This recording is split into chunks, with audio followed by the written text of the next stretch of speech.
xin cha chiều hia xin luôn thắng sẽ na kê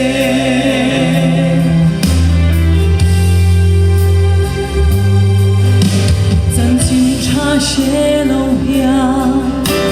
mà ngõ là sẽ lâu hia mùa bên lại tua lệ nghe anh gần rèn đô loving Christa dân xin shila anh đâm nó shit tur hia lần ban min cô min ha ren si dân xin cha xin lâu hia thì lại đâm si lâu min mang anh cứ lỡ ba gặp mang anh sẽ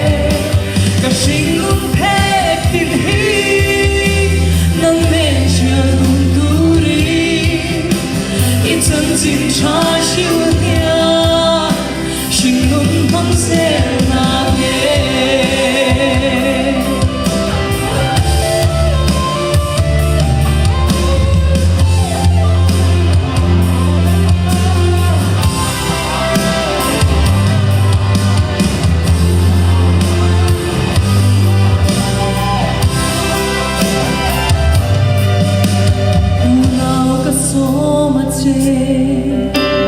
dân xin cha chiều tu đi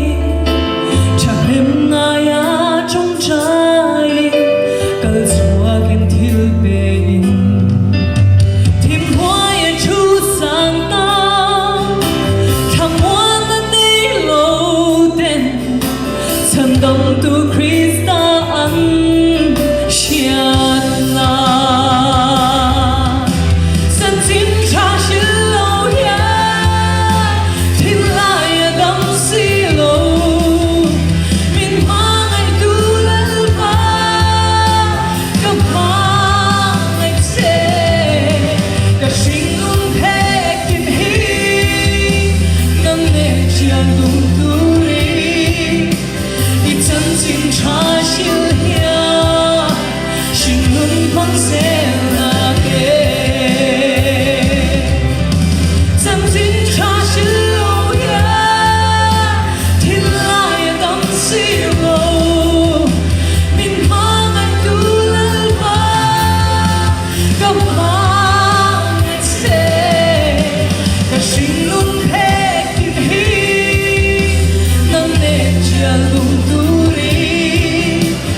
dân xin cha chiều hia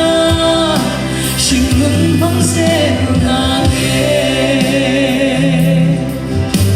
Hãy subscribe cho kênh Ghiền Mì Gõ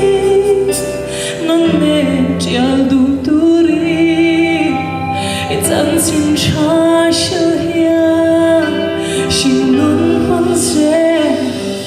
lỡ